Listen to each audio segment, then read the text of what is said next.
देहरादून से बड़ी खबर इस वक्त की आपको बताएं। हड़ताल पर रोडवेज कर्मी, सूबे में रोडवेज का पहिया फिर जाम। उत्तराखंड रोडवेज कर्मचारी यूनियन के आह्वान पर हड़ताल की वजह से समस्त मार्गों पर संचालन ठप है। रोडवेज प्रबंधन ने वार्ता के लिए बुलाया है। हड़ताली यूनियन के पदाधिकारियों को वार्ता के लिए बुलाया गया। लगातार आपको बता दें, परिवहन विभाग की खस्ता हालत के चलते परिवहन विभाग के कर्मचारियों को, ड्राइवर कंडक्टर्स को, इनका यह आरोप है कि महीनों से वेतन नहीं मिला है। हालांकि कुछ दिन पहले सहमति बनी थी, लेकिन लगता है कि फिर से सहमति अब टूट सी गई है। हड़ताल पर आ गए यूनियन के कर्मचारी और रोडवेज बसों का संचालन फिलहाल के लिए ठप कर दिया है।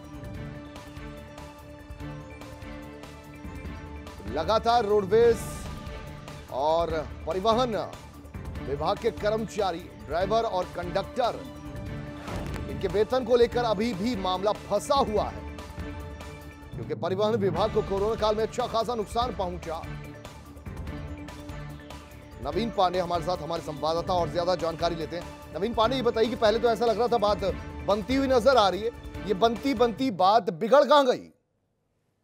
जी बिल्कुल कुलदीप, आपको बता दूं, बात यूं बिगड़ी कि अभी जो वेतन की बात आई थी पिछले दिनों, हम लोगों ने इसे दिखाया था।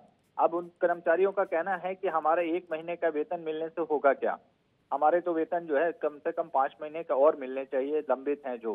तो एक तो ये मांग उनकी प्रबल है कि हमारी जो है जो भी वेतन है, जो सारे काम हो रहे हैं, अधिकारियों को वेतन मिल रहा है, कर्मचारियों को वेतन मिल रहा है, तो फिर हमें क्यों नहीं मिल रहा है, जबकि हम रूटीन पे वर्क कर रहे हैं, सारी चीजें हैं। तो इसको लेके एक तो उनपे बात आई। दूसरी जो एक गंभीर विषय जो लगातार उठ रहा था, जिसके लिए कई डिपो में कार्य बहिष्कार चल रहा था, जिसमें एक संदीप कुमार कर्मचारी थे, कंडक्टर थे, उनपे उनका एक ऑडियो वायरल हुआ था, जिसमें वो धमकाते हुए एक अधिकारी को मिले थे। उसके सापेक्ष में जांच हुई थी और जांच के बाद उन्हें बर्खास्त कर दिया गया। इसको लेकर यूनियन ने लगातार, और वो शाखा के सचिव भी हैं, तो जाहिर सी बात है कि शाखा के सचिव हैं तो यूनियन कहीं ना कहीं खड़ी रहेगी उनसे। अब हो चुकी उनकी बर्खास्तगी हो गई है, तो इस पे कहीं ना कहीं वो मैनेजमेंट पे भी, प्रबंधन पे भी दबाव बनाने की कोशिश कर रहे हैं रोडवेज की तरफ से कि इसको भी एक वापस लिया जाए। अब इन सब विषयों पे क्या कल देर शाम को बाकायदा प्रबंधन ने जो आरएम हैं टीपी कपूर और ग्रामीण डिपो के, जिस पर आरोप लग रहे थे, रामलाल पैनोली सहायक प्रबंधक थे उसके डिपो के, उनको हटा दिया गया। कुलदीप, कल रात को ही हटा दिया गया था। इसके बावजूद लगा था कि मामला शायद कुछ ठंडा पड़ेगा, लेकिन रात को अचानक और लेट नाइट में यूनियन की तरफ से कहा गया कि नहीं, हम लोग का वेतन मिलना चाहिए, जो सस्पेंड किए गए हैं उनको बहाली की जाए। और भी कई भ्रष्टाचार जैसे मामले, जिसमें पहले भी हमने आपको बताया था कि गाड़ियों में लोगों को लगाना, यानी कंडक्टर अपने खास लोगों को लगा दिया, परिचालक को खास को लगा दिया, ये सब मामले थे जिसको मतलब मनमानी तरीके से आरएम पर आरोप लगते रहे हैं कि हरिद्वार ग्रामीण डिपो में और आईएसबीटी के डिपो पे। तो इन सब चीजों को लेकर के उनका कहना है कि अब लड़ाई हमने खोल दी है, मोर्चा हमने खोल दिया है, पूरी तरीके से ये सब चीजें साफ होनी चाहिए और रोडवेज सही ढंग से चले, हम चलाना चाहते हैं, हमारी मजबूरी है, इसलिए हम हड़ताल पे जा रहे हैं। अगर इन सब चीजों पे ध्यान नहीं दिया जाएगा तो ये आगे हड़ताल जारी रहेगी। बहरहाल प्रबंधन की तरफ से एमडी ने खुद जो है उन्होंने बुलाया है, दोपहर के बाद उनसे वार्ता होगी, वार्ता के बाद देखते हैं आगे क्या स्थिति। नवीन, शासन के स्तर पर जो ग्रीवियंसेस एड्रेसल कोई फोरम या उस तरीके का मैकेनिज्म क्यों नहीं बनाया जा रहा है?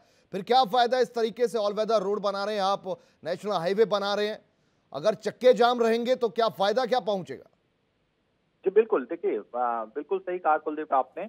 पहले से ही रोडवेज की हालत बेहद खस्ता है, और जैसे हमने पहले भी कहा था कि रोडवेज को लेकर तो रोडवेज तो ऐसा विभाग हो गया जैसे नासूर कह सकते हैं हम, नासूर वाला विभाग। जबकि ये यात्रियों को सुविधा देने से लेकर सारी चीजें हैं, एक बहुत राहत की वो रहती है, बात रहती है। हम कहीं जाते हैं तो रोडवेज का या रेलवे का ही हम आसरा ज्यादा रखते हैं। लेकिन इन सब चीजों के होने के बाद भी कोई, जैसे आपने कहा ग्रीवेंसेज वाली बात, तो ऐसा कुछ नहीं है यहाँ पे कि कोई इनकी बात की सुनवाई हो। एआरएम लेवल पे बात जाती है तो जो इंचार्ज होता है उसको ट्रांसफर कर दिया जाता है कि आप देख लें। तो ये मामला ये इन मामलों में भी कई ऐसी शिकायतें हैं छोटी बड़ी मिला के जो यहीं घूमती रही। अब मंडल लेवल पे जाता है, फिर उस जीएम पे जाता है, जीएम से फिर एमडी तक जाता है, तो जाने में कई महीनों लग जाते हैं, सालों लग जाते हैं, तो सुनवाई भी नहीं होती है। तो ये कहीं ना कहीं, और रोडवेज एक ऐसा मसला है कि यहाँ रोज कोई ना कोई बात होती रहती है, छोटी बड़ी कोई बात, कभी यूपी उत्तराखंड के बीच के टकराव का मामला हो बसों का, कभी जम्मू की बसों से टकराव का मामला, कभी हिमाचल की बसों से तो ये सब स्थितियां लगातार पैदा होती हैं। तो तो ये एक ऐसी स्थिति बन गई है रोडवेज की। बिल्कुल सही कहा आपने कि रोडवेज को लेकर बहुत गंभीर होने की जरूरत है सरकार को और मैनेजमेंट को, जो प्रबंधन है उसको। अगर स्थिति ऐसी रहेगी तो लोगों को नुकसान हो रहा है, रोडवेज को भी नुकसान होगा। तो ये सब स्थितियां सरकार के हित में भी नहीं है और रोडवेज प्रबंधन के हित में भी कहीं से नहीं देखी जा सकती है। ठीक है, बहुत शुक्रिया नवीन पांडे इस पूरी जानकारी के लिए आपका।